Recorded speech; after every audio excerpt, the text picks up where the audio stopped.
to be kept constant for a time which is equal to the t-hold of the cell. That's the property of the cell, right? Then if you have a TD, means even if you make a change at this input, that input will be reflected to this point A only after 3 nanoseconds, which is sufficient to meet our 2 nanoseconds hold time. This is the hold time of the cell. Right? That means the hold time of the network will be equal to the hold time of the cell itself. Now, what's the time required to generate the output?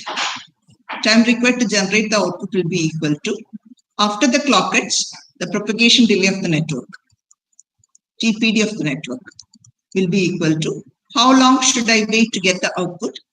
Will be TPD of the cell plus TD2. Right? After that, the output will be generated. The delay to get the output from the cell. Register means nothing but, register is nothing but a group of cells that are connected in parallel, isn't it?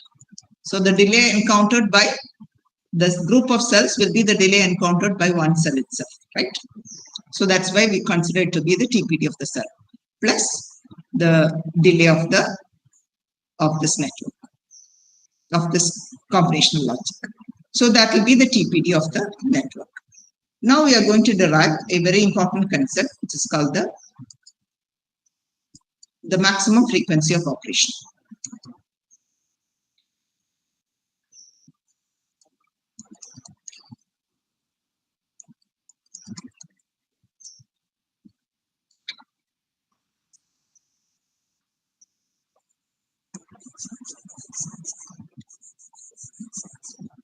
Is the screen visible now?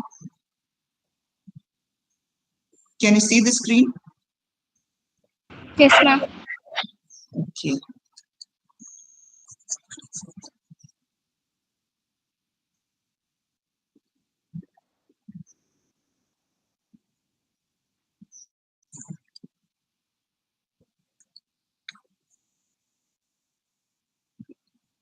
I'm not able to erase the something happened with my net.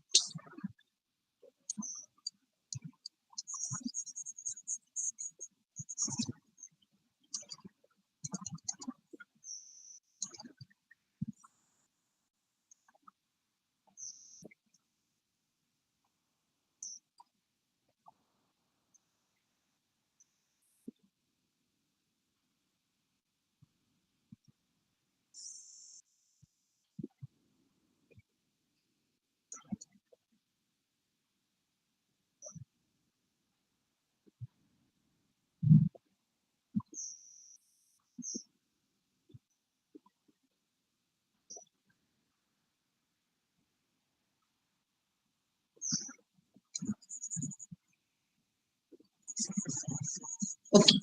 Now we'll see how the maximum frequency of operation can be determined. The maximum frequency of operation is directly proportional to frequency of operation,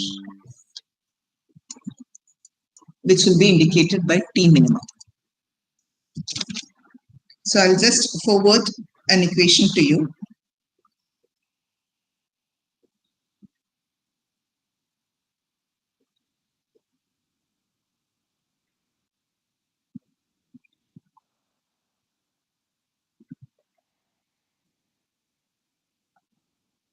See that.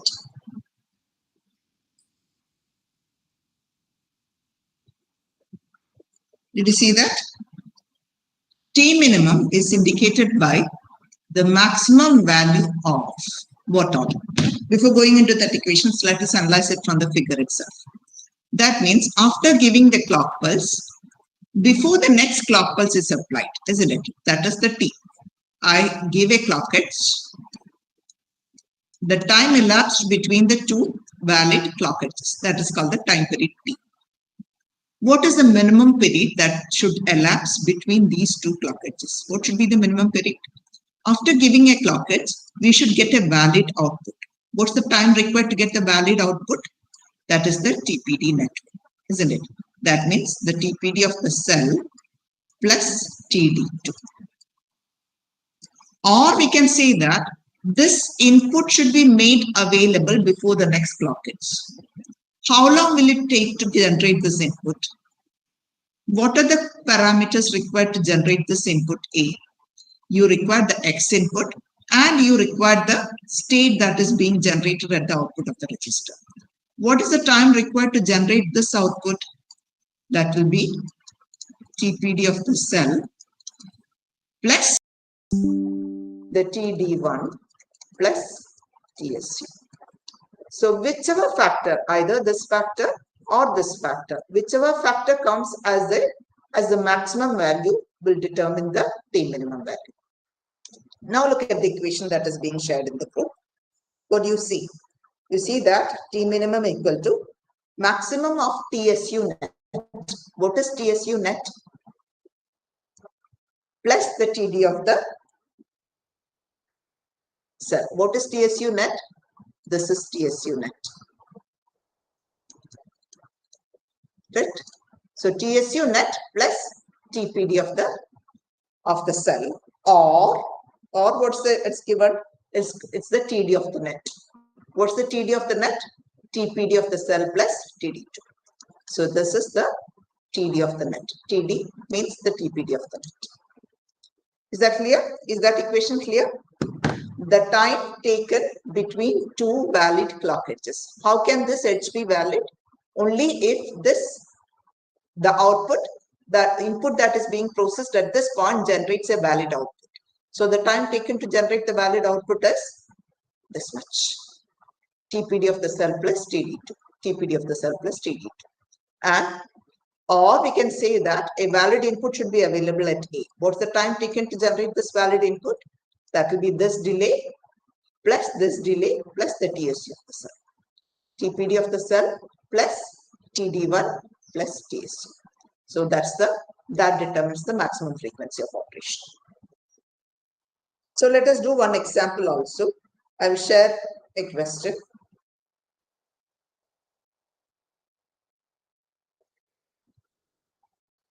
With the figure.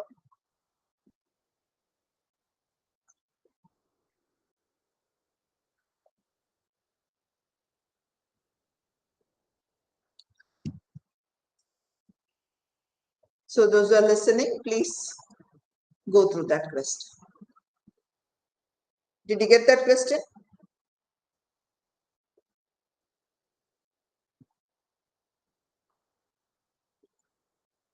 Okay. Yes or no? Yes, ma'am.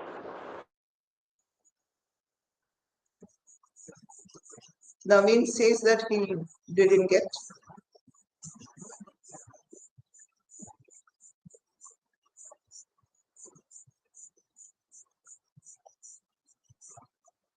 Naveen, I am sharing it in ECA group only.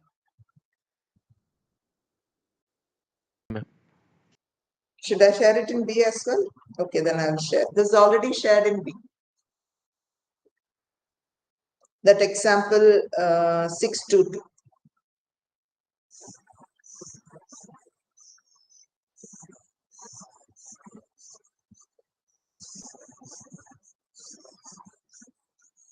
Okay, so now let us analyze that.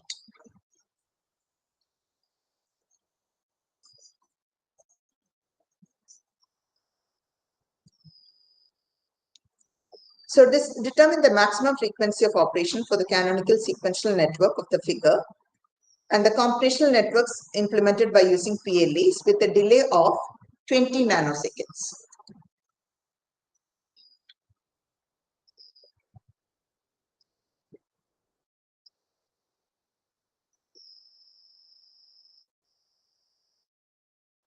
TD equal to 20 nanoseconds and TD2 is also equal to 20 nanoseconds.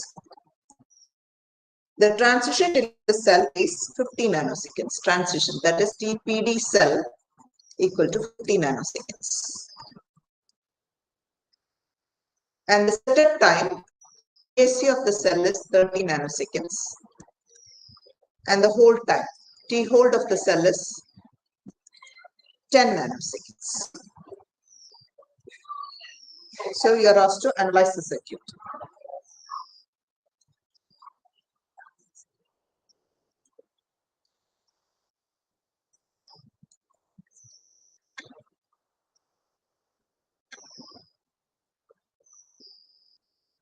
these are the cells or the registers which is being clocked by the same clock. Then this is PLA1 and this is PLA2.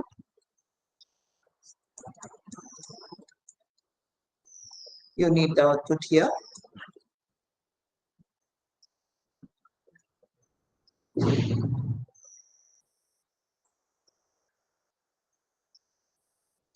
Output is being fed back. Input. Semi-division. This delay is 20 nanoseconds. This delay is 20 nanoseconds. And you are asked to find out what's the question? To find the maximum frequency of operation. Maximum frequency of operation. So T minimum we know is equal to the maximum of what all? Either after the clock hits, time generated to have a valid input here. So that means the TPD of the cell plus the TPD of PLA1 plus the TSC of the cell, or that will be TPD of the cell plus TPD of the. Let us try to get those parameters. What is TPD of the cell? 50. What is this? 20. And what is TSU? 30. So this comes to 100 nanoseconds. And how about this? TPD of the cell is 50 and this is 20. So this comes to only 70 nanoseconds. So what will be T minimum? T minimum will be maximum of this. That will be 100 nanoseconds. So that determines the maximum frequency of operations. 1 by 100 nanoseconds will be the maximum frequency of operation. Is that clear?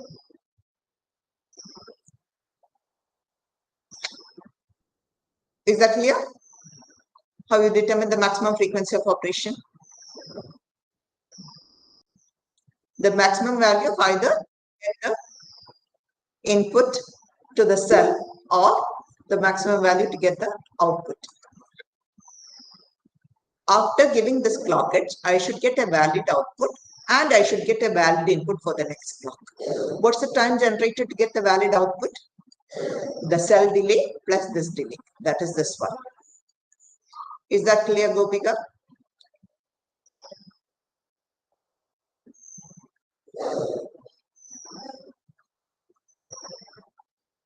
Okay. Or you should get a valid input before I apply the next edge, isn't it? What's the delay to get a valid input here? One input comes as a feedback from here. So this output has to be generated. So the delay of the cell comes here, plus the delay of the PLA, plus the TSU, the setup time of the cell. The delay of the cell, plus the delay of the PLA1, plus the setup time of the cell. Is that clear?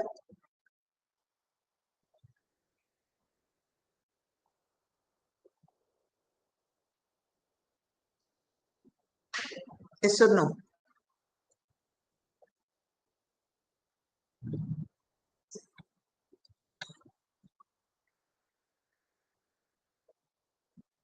Is that clear? The input side. We know that the input to the cell is generated by the feedback from the cell as well. So the cell has to compute that new output, the time taken to generate that new output, plus the time taken for the delay for this generation, plus the setup time. Is that clear?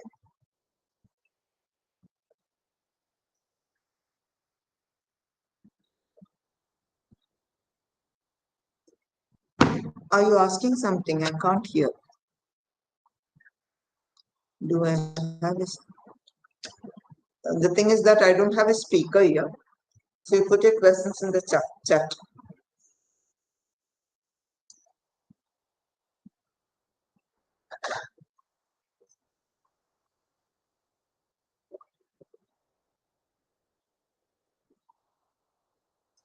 Put your questions in the chat box if you have any doubts.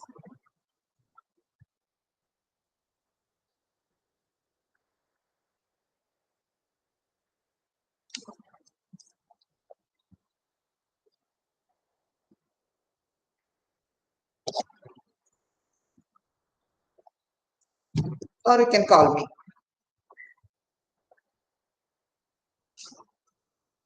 Anju, ഞാൻ online class തന്നെ വിളിക്കാം അഞ്ചു.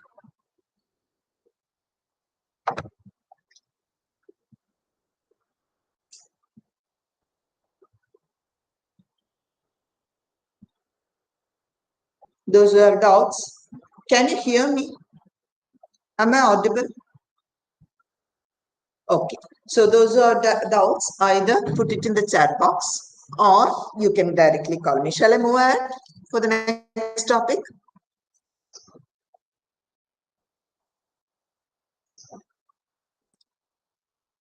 Do you have any doubts in this? Okay then. So we are moving to the next topic. So till now, when we're dealing with the circuits, we are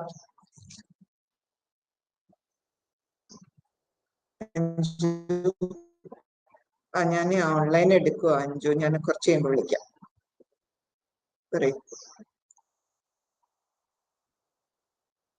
room ബിനോൺ റൂമില് എടുത്തത്.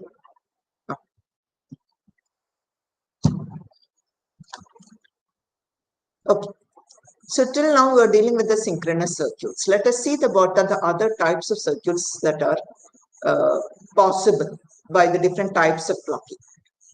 What do you mean by synchronous interconnect? You have a data path. You know what a data path is? What's a data path? Heard about a data path and the pipelining? Okay. Data path is nothing but the path in which the data flows. So let me put it this way. Now the ECB students can also join. So those who are not joined, please ask them to join the cluster. Please ask them to join.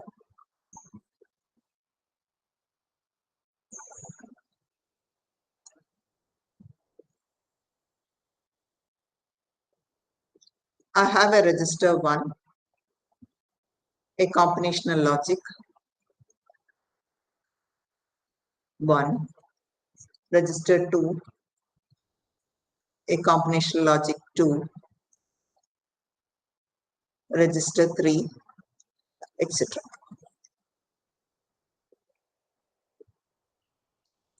How does the data flow? Data flows in this direction, isn't it? Is that clear? Okay. Now, how does this work? All the registers are clocked to the same clock. All the registers are clocked to the same clock. That means all the registers are triggered by the same clock edge. If I give a clock like this, at this clock edge, register R1 is triggered, R2 is triggered, and R3 is triggered. So if I give an input IN here, I know that R1 process on IN at this clock edge and gives an output here, Q1, after the delay of this. At the same time, R2 process on this input X2 and generates the output Q2 after this delay. This process on X3 and this generate a delay of, after the delay of this generate Q3. Right? Now, when will this X2 be available? After the clock edge, the X2 will be available depending on the delay of the combinational logic 1. Because this delay, and this delay are the same if you're considering the registers or the flip-flops to be of same type. Did you get that? Or let us assume that the flip-flop delay is negligible or 0. What is the time taken for this input to get transferred to X2? That depends upon the combinational logic 1. Similarly, X2 to X3, that depends upon the combinational logic 2. Is that clear? Okay. Now, suppose this take 50 nanoseconds and this take only 10 nanoseconds. What should be the clock frequency? or what should be the minimum time period? Or what can be the maximum clock frequency? The time period should be large enough, because when I give an input here, this input is, when I give a clock here, this input is processed by a time of 50 nanoseconds only. So this input X2 will be made available only after 50 nanoseconds. Then only should I give the next clock pulse. That means it should be at least 50 nanoseconds wide. Is that clear?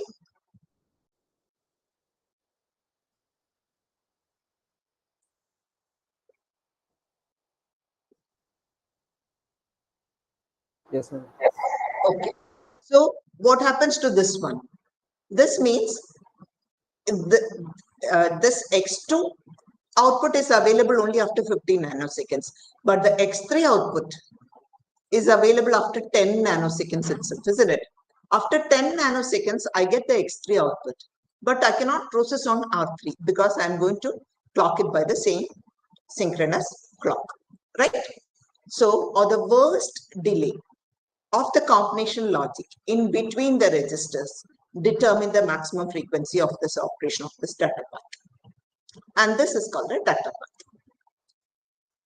The frequency of operation, the maximum frequency of operation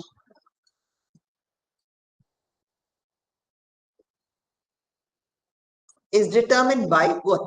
The worst delay of the combination logic in between the registers. Is that clear?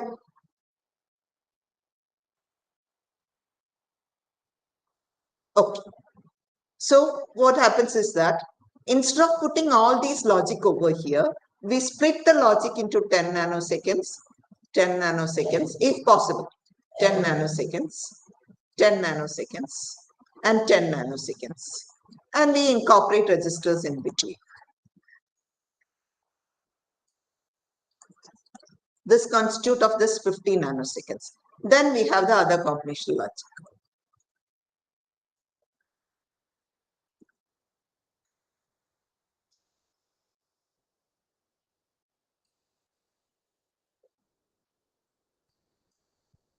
And this is our combination logic 2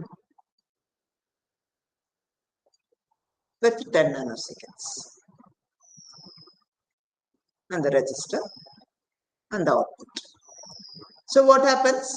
We know that instead of having this 50 nanoseconds done at a time, we are splitting the task into 5 units. And then we are going to trigger all these registers simultaneously by the same clock. Now, what's the delay encountered, or what can be the maximum frequency of operation?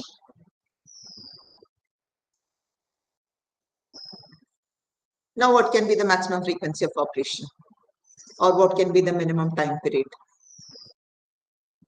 10. Did you get that? That means we have increased the performance of the circuit. And this is called pipelining. Pipelining. Okay? Because we have split this job into different factors. And let me say that I put that into 5 tasks. This task has been split into 5 different tasks. When the task 1 enters the second zone,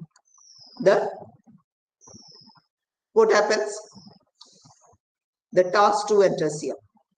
Now the task 1 enters here. Now the task 2 enters here, and the task 3 comes over here, right? So eventually we may get the whole thing done. At the output, we may need 4 more clock cycles over there, but the whole cycle is we are speeding up the whole cycle, or we are accelerating the whole cycles by 10 nanoseconds instead of having it at 50 nanoseconds. Is the concept clear? And this is called the pipeline. And we can see that in the pipeline circuit we have got this is also a data path, and this is the data path. And this concept where the task is being divided and it is given one after another to improve the performance of the circuit. That concept is called the pipeline circuit. Okay, so that I gave a brief idea of what a pipeline circuit is. Now we are going to consider a data path of this. Data path means a slice of that data path. That means a part of that pipeline circuit. And we are going to analyze on that.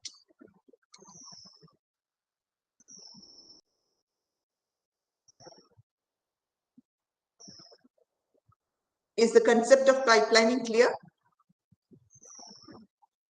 How the pipelining increases the frequency of operation?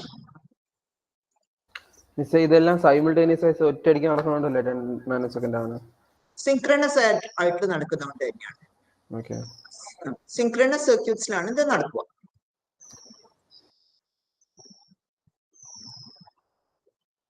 പക്ഷേ ഇതിന്റെ വ്യത്യാസം hardware കൂടുന്നു. Of course കൂടുമല്ലോ, നമുക്ക് അത്രയും registers കൂടുതൽ വേണ്ടേ. ഇപ്പൊ നമ്മളുടെ ALU-ലൊക്കെ ആണെന്നുണ്ടെങ്കിൽ ഒരു ഡിവിഷൻ ഓപ്പറേഷൻ നടക്കാനായിട്ടാണ് ഏറ്റവും ടൈം കൂടുതൽ. അപ്പൊ ഒരൊറ്റ സൈക്കിളിൽ ഡിവിഷൻ ഓപ്പറേഷൻസ് നടത്താതെ നമ്മൾ അതിനെ സ്പ്ലിറ്റ് ചെയ്ത് പല സൈക്കിൾസിൽ നടത്തിയിട്ടുണ്ടെന്നുണ്ടെങ്കിൽ നമുക്ക് total time to do the division same ആയിട്ട് തന്നെ നിൽക്കും. പക്ഷെ ആ ഒരെണ്ണത്തിന് വേണ്ടി മാത്രം നമ്മൾ ബാക്കിയെല്ലാ ഓപ്പറേഷനും സ്ലോ ഡൗൺ ചെയ്യിക്കണം. ഇതിന് നോക്ക്, ഇതിന് 5 സൈക്കിൾസ് തന്നെ എടുക്കുന്നുണ്ട് ഈ ഫുൾ ഓപ്പറേഷൻ തീരാനായിട്ട്. പക്ഷെ അതിന് വേണ്ടിയിട്ട് നമ്മൾ ഇയാളെ വെയിറ്റ് ചെയ്തുകൊണ്ടിരിക്കേണ്ട ആവശ്യം വരുന്നില്ല. Got it? അതിനൊരു ഇൻപുട്ട്, അത് 10 നാനോ സെക്കൻഡ്സിൽ ഓപ്പറേറ്റ് ചെയ്യാൻ പറ്റുന്ന സൈക്കിൾസിനെ എല്ലാം നമ്മൾ 10 നാനോ സെക്കൻഡ്സിൽ തന്നെ ഓപ്പറേറ്റ് ചെയ്യും. ഇപ്പം നിങ്ങൾ ഇൻട്രസ്റ്റഡ് ആണെന്നുണ്ടെങ്കിൽ ഒരു MIPS എന്ന് പറഞ്ഞിട്ടുള്ള ഒരു പ്രോസസ്സർ ഉണ്ട്. ആ പ്രോസസ്സറിനെ കുറിച്ചൊന്ന് പഠിക്കുക. അതിന്റെ 5 സൈക്കിൾസ് ആണ് അതിനുള്ളത്. അതായത് ഇപ്പൊ നിങ്ങൾ തന്നെ പഠിച്ചിട്ടുണ്ടാവും, opcode fetch, decode, memory fetch, memory write എന്നൊക്കെ പറഞ്ഞിട്ടുള്ള പഠിച്ചില്ലേ. ഇതെല്ലാം ഓരോ സൈക്കിളിലാണ് നടക്കുന്നത്. And that happens in pipeline. ഒന്നിന്റെ എക്സിക്യൂഷൻ നടക്കുമ്പോൾ അടുത്തതിന്റെ ഫെച്ച് നടക്കാം, അല്ലേ? And that's called the pipeline. അല്ലാണ്ട് ഒരെണ്ണം കിട്ടി അതിനെ എക്സിക്യൂട്ട് ചെയ്ത് അതിന്റെ മെമ്മറിയിലെ ഓപ്പറേഷൻസ് എല്ലാം നടത്തി തിരിച്ചു കൊണ്ട് വെച്ച് കഴിഞ്ഞതിന് ശേഷം മാത്രമല്ല അടുത്ത ഫെച്ച് നടത്തണം. ഒന്നിനെ ഫെച്ച് കഴിഞ്ഞ് ആ ഫെച്ച് എടുത്ത് എക്സിക്യൂഷനിലേക്ക് ഇടുമ്പോഴത്തേക്കും അടുത്ത ഫെച്ചിലേക്ക് നമുക്ക് പോകാം. Right? So that is splitting the task into the whole task into different subtasks and then doing the operations in a simpler way. And that concept is called the pipeline. Okay. നമുക്കിപ്പം അതിന്റെ പൈപ്പ്ലൈനിങ്ങിലേക്കൊന്നും കൂടുതലൊന്നും പോകണ്ട. ഇങ്ങനെ ഒരു പൈപ്പ്ലൈൻ്റെ data പാത്തിൽ ക്ലോക്കിന്റെ issues വരുമ്പോൾ എന്തൊക്കെയാണ് ക്ലോക്കിന്റെ ഇഷ്യൂസ് വരാവുന്നത്, അതെങ്ങനെയാണ് ടൈമിങ്ങിനെ അഫക്ട് ചെയ്യുന്നത്. ടൈമിംഗ് കൺസ്ട്രെയിൻസിന് മാത്രമാണ് നമ്മളിപ്പോൾ ഇവിടെ നോക്കുന്നത്. So let us consider a slice of that. നമ്മൾ അതിന്റെ ഒരു സ്ലൈസ് മാത്രം നോക്കുന്നു.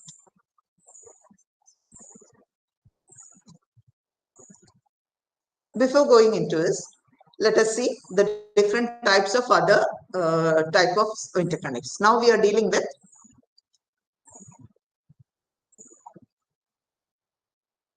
synchronous interconnect.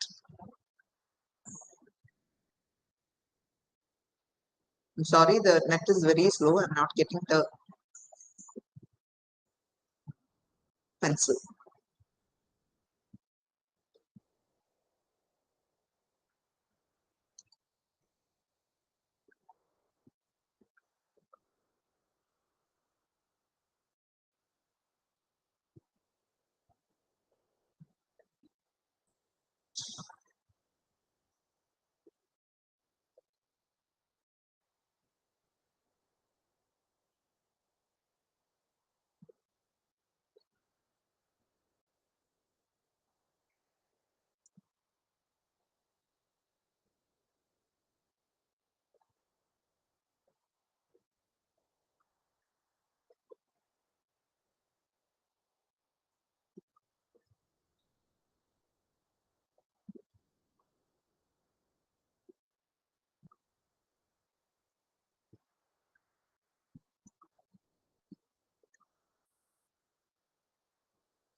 Okay. So we have got the synchronous interconnect. So this is a synchronous interconnect. What does it mean? All the registers are connected by the same clock, and the time of arrival of the clock gets at R1 and R2, we assume it to be the same, or R3, R4, etc., whatever it may be. We assume that to be the same. That's called the synchronous interconnect. And there is something called the mesochronous interconnect. In the mesochronous interconnect, what we experience is that there may be a slight phase change. Clock frequency may be the same, but the time at which the R1 is getting the clock and the time at which the R2 is getting the clock may be different. So there may be a definite offset between the clock edges. That such is called the mesochronous one. Now we have the plesiochronous one also. The plesiochronous circuits have maybe this one will be triggered from one crystal, and this may be triggered from the other crystal. Both are generating the same frequency, which are very near, very similar ones, whatever the same ones. But there may be a slight change. So what happens is that for the initial frequencies or for the initial time periods, the offset may not be noticeable. But as the time passes, this offset goes on increasing. Okay, so we are not dealing with any of the circuits. And another one is the typical asynchronous circuits. In the asynchronous circuits, there is no synchronization between the clock at R1 or clock at R2. In some cases, there is no clock at all. As and when it generates the output, the next stage computes on it and generates the output and so on. So there is no synchronization. So here we are dealing with only the synchronous interconnects. Okay. Okay. So let us see the parameters that we are going to see in the synchronous interconnect. And before that, I just want to introduce the textbooks that we are going to use for this last module, or refer for the last module. It's Data Integrated Circuits by Jan and Brad. I think that's the last reference of your syllabus. Let me check. Yes, the reference 4 of your syllabus. Data Integrated Circuits by Jan and Ravi. And those who are interested in data electronics, please buy it. It's worth buying it. Okay. And now for the DSD 4th module, that's the last chapters, the timing issues. It's the chapter 10 of that textbook. Timing issues in digital circuits. Just go through that and you will get the details. Whole chapter 10 is not included in your syllabus, only a portion of that. Okay. So let us think about a slice of your data path, and that's the pipeline data path. And let us consider the timings equations related to that. So before that, I will share another pic.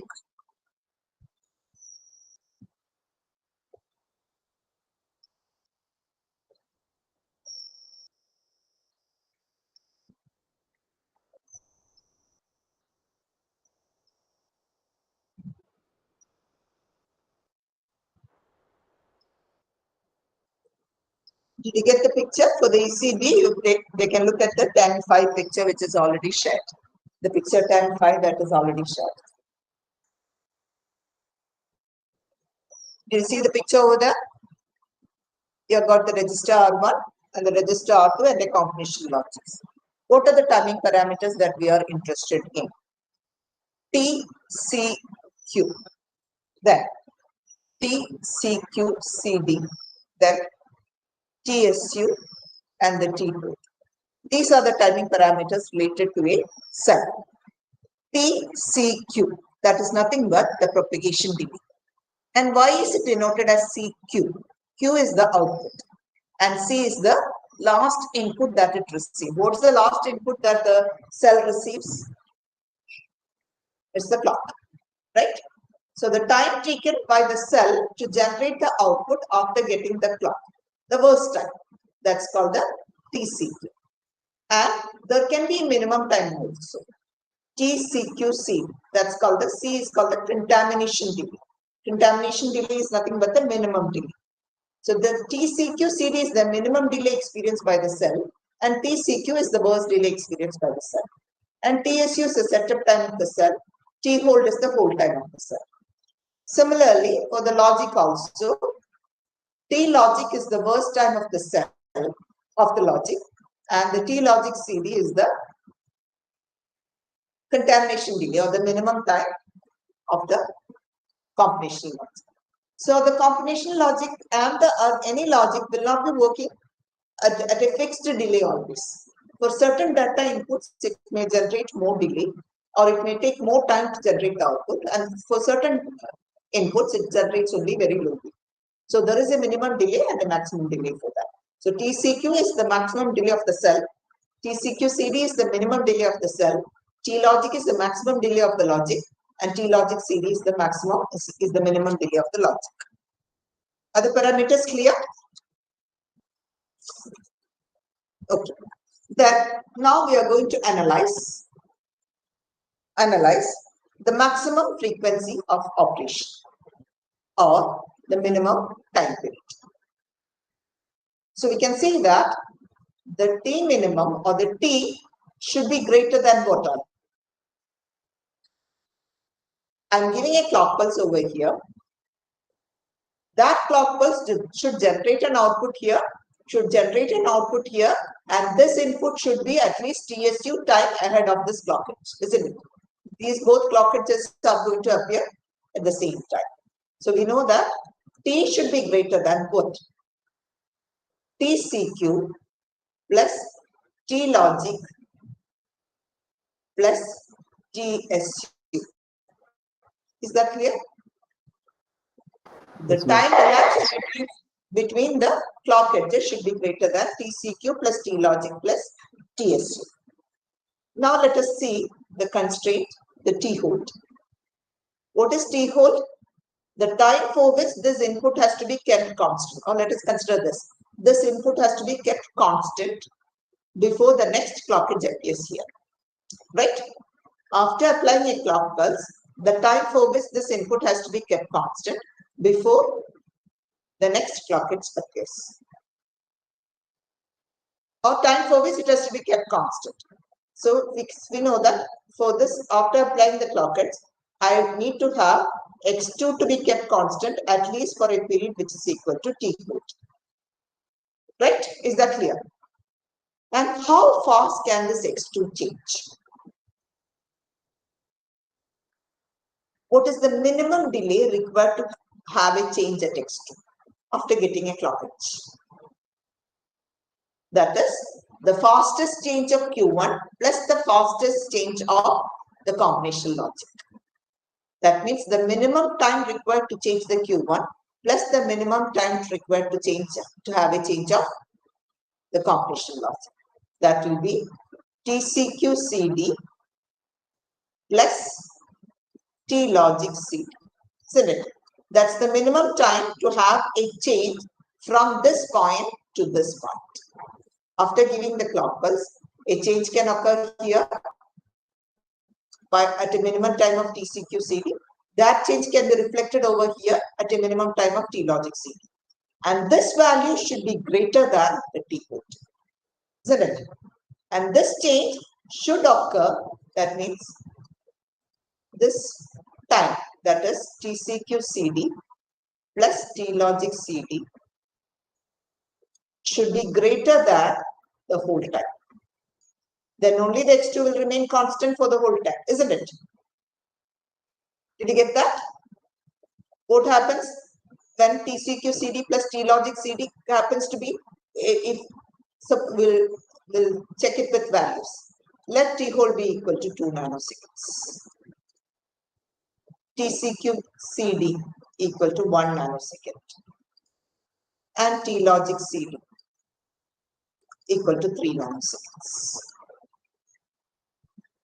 Then, how fast can this input change after getting a change over here?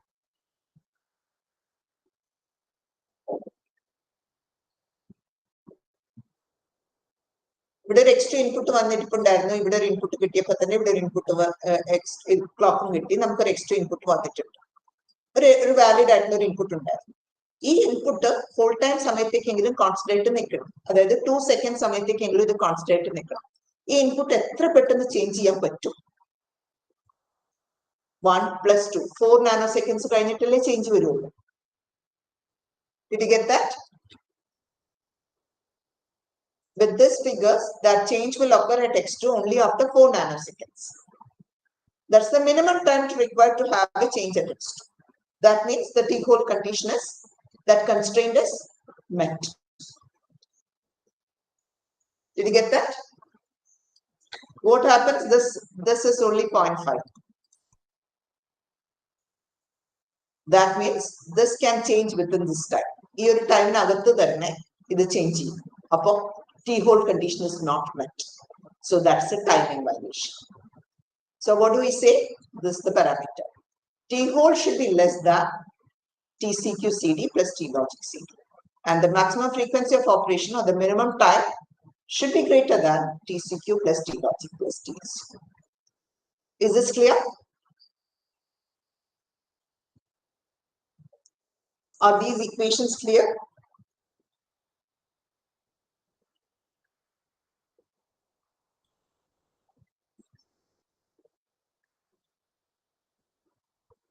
Okay.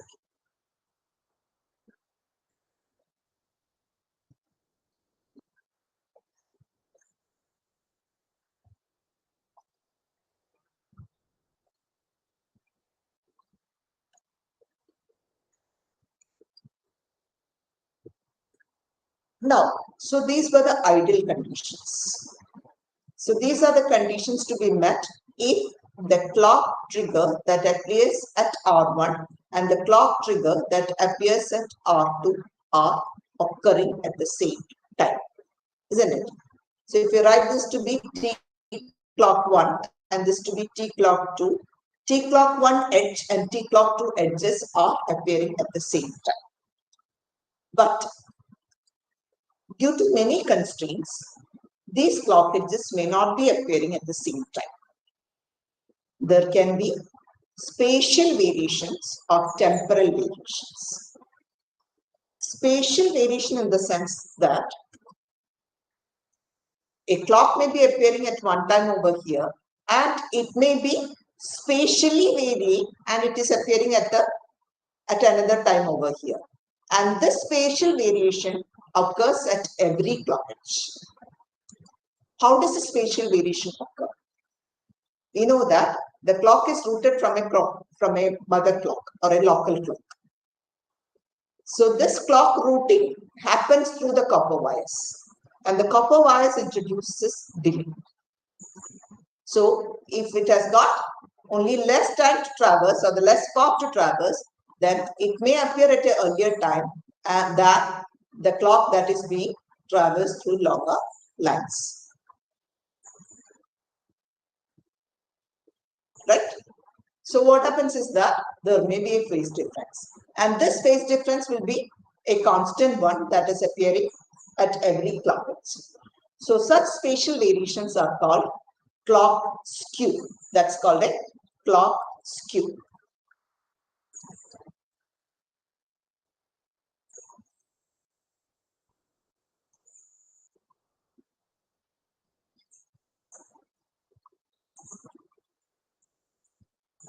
And the other type of variation that is called a temporal variations.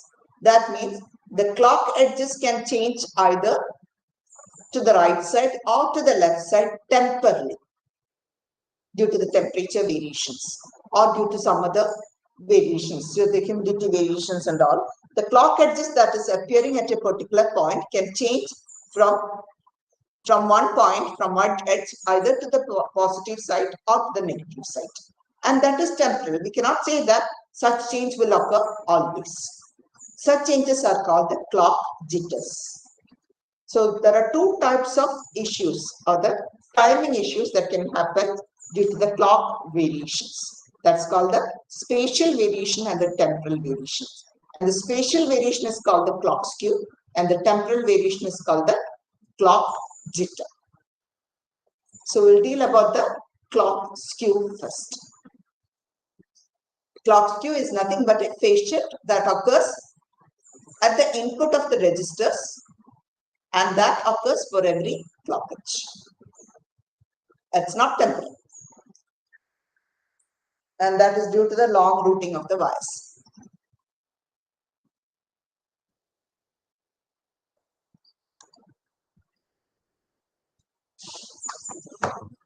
The other one is called the temporal variation, and that's called the clock jitter. Okay. So one is clock skew and the other is clock jitter.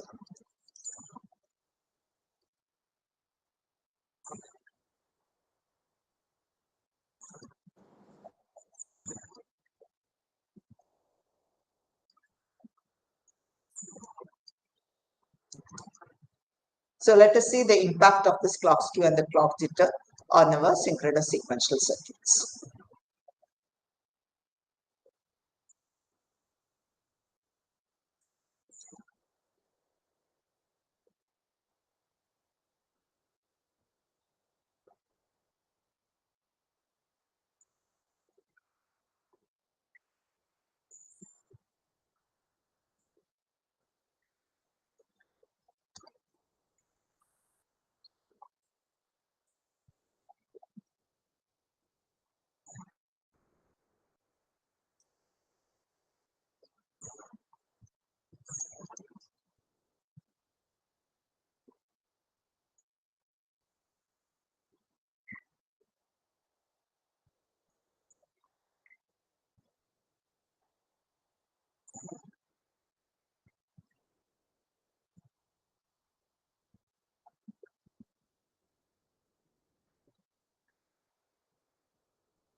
Okay, that's not responding. My screen is not responding. Let me see. We'll see it for 5 more minutes. If not, we'll stop.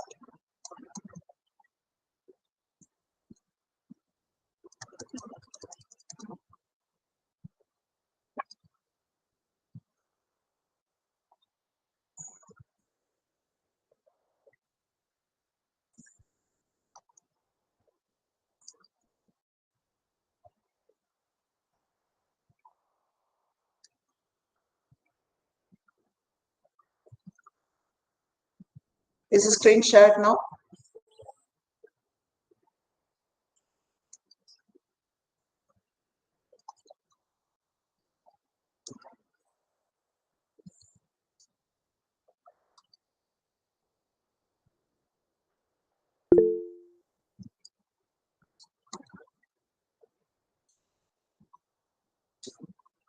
Is the screen shared now? Okay. So let us see what clock skew is. Clock skew is nothing but the spatial variation in the clock signal. So let me share.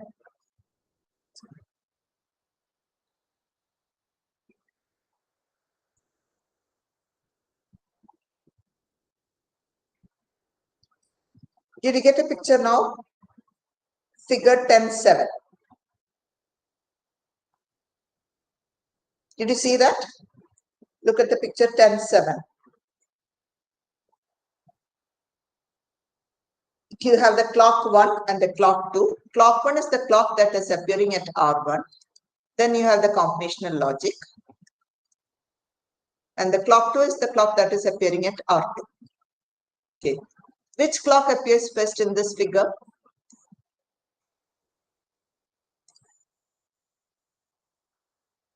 Which clock appears first? This is clock 1, clock 2. So we call it as a negative skew. If the clock 2 is appearing, it doesn't mean that is the clock 2, which is the data part here. Data runs from R1 to the compression logic to the R2 and then to the output, isn't it? So if the clock, how do we get that? The clock 1, how can we say that? Or what is the scenario in which the clock 2 will appear first than the clock 1? That means the main clock is connected to the clock 2 first. Or the local clock is connected to the clock 2 first rather than to the clock 1. So the clock 1 has got more routing delay. So that will be delayed. Got it? So that means the clock runs in this direction while the data runs in this direction. In such scenarios, we call it as the negative skew. And the skew is indicated by a factor delta over there. Did you see that? We have seen the clock 1 has got a positive edge at 1 and the clock 2 has got a positive edge at 2. The 2 appears ahead of clock 1. That means the skew is negative. Similarly, 4 appears ahead of 3. So the skew is negative. I'll share one more picture.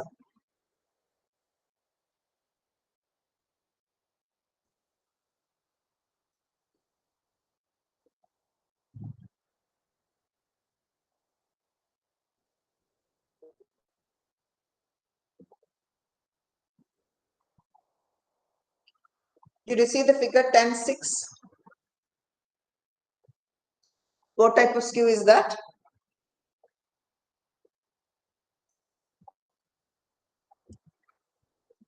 What type of skew is that?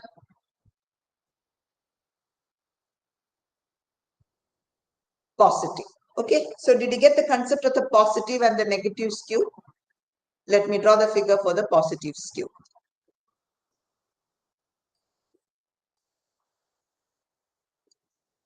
This is clock 1, this is clock 2, and this is marked as 1, this is marked as 2. The difference between that is marked as delta, right? And then this is 3 and this is 4. And this time period is called the T clock.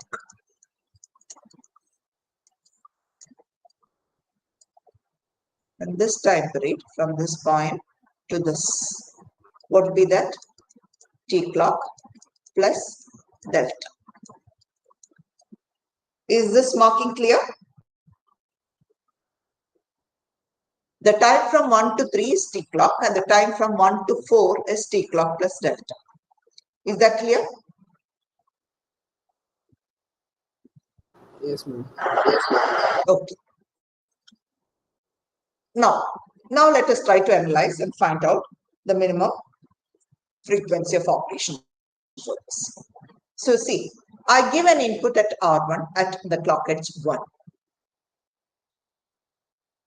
What is the time required for that input to traverse from this point to R2? Or we can say that this input should traverse from the input IN to the input of R2 before the next clock appears at clock 2. Is that clear? I am clocking clock 1 and clock 2 simultaneously. At the first clock edge, this is triggered. It considers an input IN, or it takes the input IN, process it and gives an input to the R2. Before the next clock edge at clock 2. When does the next clock edge appears at clock 2? Only at edge 4. Had there been no skew, it will appear at edge 3 itself. Because of the skew, it appears only at edge 4. Did you get that? Or we can say that, I can write the equation like this. The T clock plus delta should be greater than what all? TCQ plus T logic plus TSU. The early equation was, what is that? T clock should be greater than TCQ plus T logic plus TSU. That equation now gets modified to T clock plus delta equal to TCQ plus T logic minus TSU. So what will be the minimum T clock? Minus delta. TCQ plus T logic plus TSU should be greater than or equal to TSU minus delta should be greater than or equal to T clock. So here the delta or the positive skew comes as an advantage. So there is a performance improvement.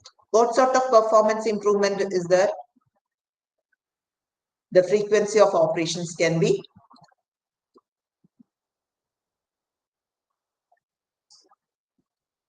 the frequency of operation can be increased because the time period can be decreased. That means if TCQ is fixed and T logic is fixed and TSU is fixed, then what does that mean? The clock period can be increased. Sorry, the clock period can be decreased by delta. Even then it will operate correctly. Did you get the concept? That means the frequency of operations can be increased. Are you coming along? Did you understand this equation?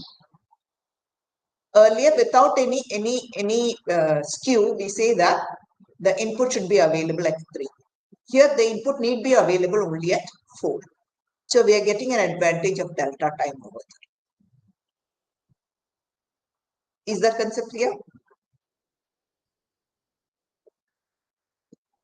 The input x1 is processed by R1 at the edge 1. When should give a valid input at R2? Before the edge 4 only.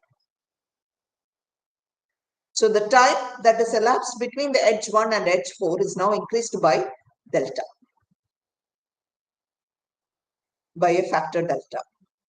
That means the performance has been improved. We are getting an improved performance or an increased frequency of operation over here. How did you understand the increased frequency of operation? So what will be the T clock minimum then? That can be decreased by a value of delta. Or it can be operated. What do you mean by decreasing the time period by a value of delta? That means the frequency of operation can be increased. Did you get that concept?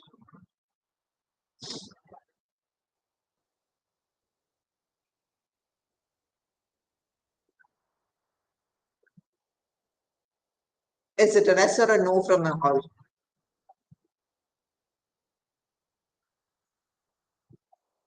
I don't see any response at all.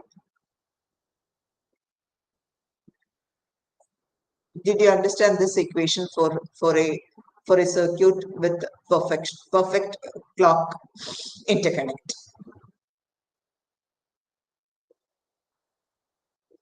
Without any issues.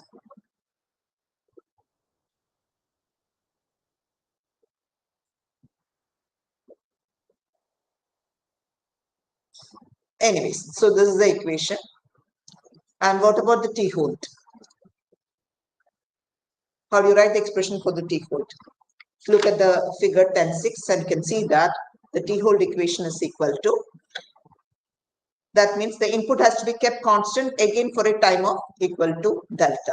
So T-hold plus delta should be less than or equal to TCQ CD plus T logic CD. That means what should be T-hold then? I can write the equation to be T-hold, or I can write the equation to be delta to be less than or equal to TCQ CD plus T logic CD minus T-hold. So there is in that, we can see that there is a chance that if the delta increases, the circuit will not perform well. The robustness of the circuit is checked by the value of delta. The delta cannot increase beyond that. Beyond what value? TCQ CD plus T logic CD minus T-hold. Beyond which the circuit is going to malfunction. Okay, because there is a delta shift over there. Till this point, the input has to be kept constant. So that means the TCQ CD plus T logic CD should be less than that. TCQ CD plus T logic CD minus T-hold should be the value that's possible. That's the maximum value that is possible. If the delta goes beyond that, what happens is that is going to malfunction. Right? So these are the effects of the positive skew. In the positive skew, we can see that there is a improvement in the performance of the system, and but the robustness of the circuit goes down, is under threat. Okay, I very well know that you haven't understood this, at least this one. We'll deal that if the time permits, if I get an offline class in the next class. Okay. Okay then. Thank you. So since I don't know when we are going to get an offline class for the next week. shall we have an extra class from 8 o'clock tomorrow?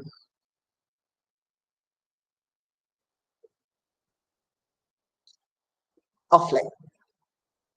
So the class rep, please get the suggestion from the students and let me know. I need to know it by today itself if I want to have the extra class tomorrow, because I need to make the arrangements to open the class and I need to come early also. Okay. Offline. Offline class.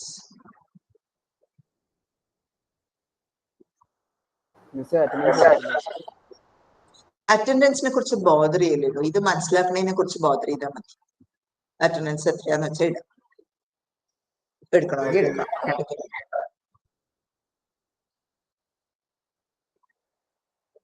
ഇത് മനസ്സിലാക്കുക എന്നുള്ളൊരു ഇത്തിരി ബുദ്ധിമുട്ടുള്ളതാണ്. വായിച്ച് മനസ്സിലാവായിരിക്കും നിങ്ങൾക്കൊക്കെ, പക്ഷെ എനിക്ക് ഇത്തിരി ബുദ്ധിമുട്ടായിരുന്നു അത് മനസ്സിലാക്കി എടുക്കാനായിട്ട്.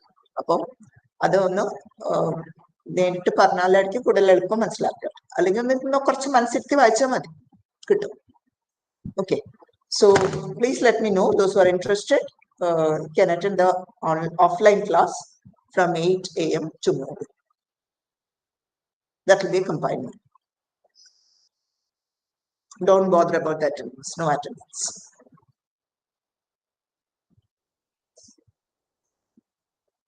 Okay, so only those who are interested, class reps, please let me know. Okay. Okay. Okay, so